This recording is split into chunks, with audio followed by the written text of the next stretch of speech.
আপনারা জানেন রাসূল সাল্লাল্লাহু আলাইহি সাল্লাম এবং একজন সাহাবী এবং একজন ইহুদির মধ্যে একটা মামলা হয়েছিল।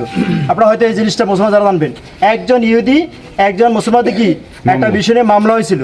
রাসূল সাল্লাল্লাহু আলাইহি সাল্লামের কাছে যখন এই মামলাটা আসলো, রাসূল ইহুদির পক্ষে সঠিক যে রায়, ইহুদির পক্ষে রায় দিয়েছেন কি যে না, এখানে মুসলমান যে সেই মিথ্যা কথা বলছে, সে অন্যায় দাবি করছে, আর ইহুদি যে অমুসলমান সে সত্য কথা বলছে, এই জন্য রাসূল ওই ইহুদির পক্ষে রায় দিছে নাকি।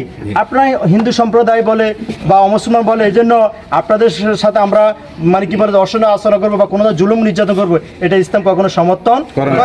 কিন্তু আমরা দেখছি আওয়ামী লীগ এই যে 5 তারিখে যখন শেখ হাসিনা দেশ থেকে চলে গেল, তখন এই ইন্ডিয়াতে বসে তারা আরেকটা ষড়যন্ত্র করতেছে। এই দেশে হিন্দু সম্প্রদায় যারা আছে তাদেরকে দিয়ে বা তাদের দলীয় লোকদেরকে দিয়ে হিন্দু সম্প্রদায় ভাইদের মন্দিরে হামলা করে, সেটাকে একটা জঙ্গিবাদ বা অসাম্প্রদায়িক বা জামাত শিবিরের কাণ্ড বলে একটা ইন্ডিয়াকে বা আন্তর্জাতিক বিশ্বে দেখাতে চায় যে এখানে সংখ্যালঘু যারা তারা নির্যাতন নিষ্পীড়ন হচ্ছে, তারা কি এখন নিরাপদ না, সুতরাং বাংলাদেশে এখন আন্তর্জাতিকভাবে এটা হস্তক্ষেপ করা হোক। এই ধরনের একটা পরিস্থিতি সৃষ্টি করার জন্য তারা চেষ্টা করতেছে এবং বিভিন্ন জায়গায় আপনারা দেখছেন তারা চেষ্টা করতে যায়, ধরা খাইছে নাকি। আমরা আসছি এই জন্য যেন আপনার এই ব্যাপারে সজাগ থাকে। সামনে 15 আগস্ট আছে, এবার একটা রেড সিগন্যাল আছে, আমরাও আছি, আমাদেরকে স্থানীয় দায়িত্ব হিসেবে তারাও আসবে, সচেতন থাকবে, আপনারাও সচেতন থাকবেন। কারা আপনাদের উপর নির্যাতন করে? একটা জিনিস মনে রাখবেন, বিগত 15 বছর হিন্দুদের জায়গা দখল করছে, জমি দখল করছে, বাড়িঘর দখল করছে, হামলা করছে, এটা কারা? এটা আপনাকে জানেন কিনা? অত্র এলাকায় আমরা বলতে পারি যে হিন্দুদের জায়গা দখল করছে রামগুতিতে।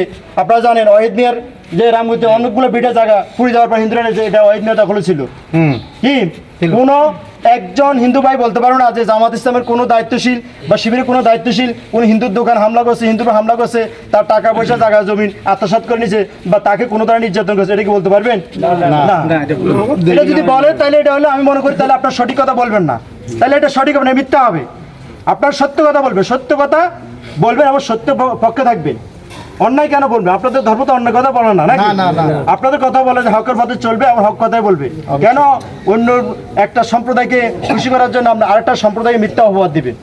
ঠিক আছে না? তাহলে আসেন আগামী দিনে যে হয়তো এখন তত্ত্বাবধায়ক সরকার আছে, আগামী দিনে নির্বাচন হবে, সেই নির্বাচন আবার আগামী দিনে 5 বছরের জন্য কি ধরনের সরকার বিষয়টা কি নির্দিষ্ট হবে।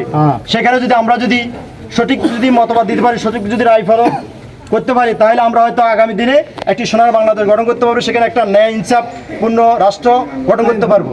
এবং সেখানে যারা শাসন ক্ষমতা আসবে তারা কি প্রত্যেক নাগরিকের সমান অধিকার